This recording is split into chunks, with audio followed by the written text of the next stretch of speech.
So you start to get that horrible feeling again, feeling like you have to go all the time, pain going to the bathroom, maybe even starting to see some blood in the urine, and you know it's a urinary tract infection.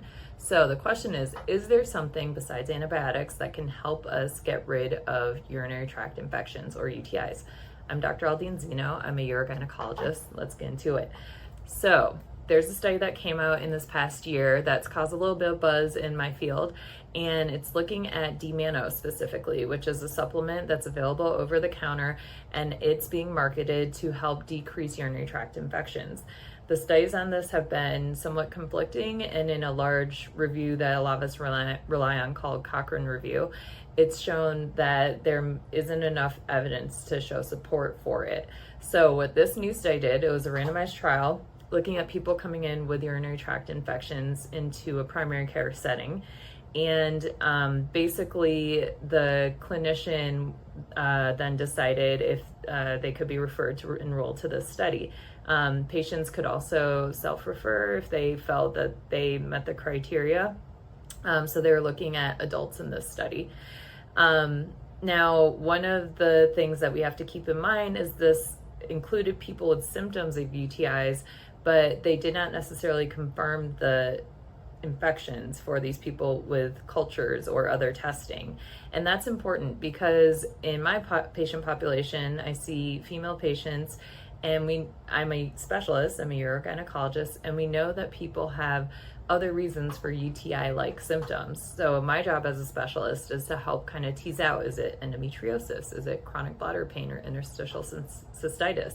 Is it other pelvic floor disorder? I commonly see atrophic vaginitis or lichen sclerosis or other like derm or skin issues causing symptoms of UTIs. So one of the things I think is important to point out is that people were coming to a primary care setting where they may or may not have had an exam, and they didn't have testing done to confirm that they actually had an infection.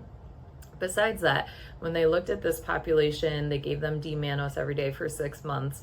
And these were people who came in frequently for antibiotics or UTI-like symptoms. They found that these people continued to have infections, and it didn't seem to even cut down on the time between, that time when they came in for their symptoms versus the next time that they got symptoms. So from this study, the authors concluded that D-mannose may not have a role in a primary care type setting where, again, we're just using the clinical criteria based on the symptoms and not confirming with testing. Now, does that mean we need to throw D-mannose out the window?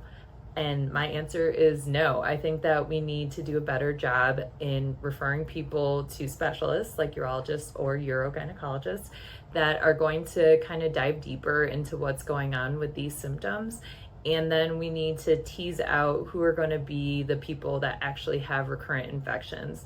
I'm so proud in our clinic that we offer something called guidance UTI testing. It's a type of PCR testing that actually helps us detect bacteria in a more sensitive way compared to traditional methods. So sometimes we see people who they have these symptoms, they keep getting cultures, they come back negative, they don't know why they have UTI symptoms, but they quote unquote don't have a UTI.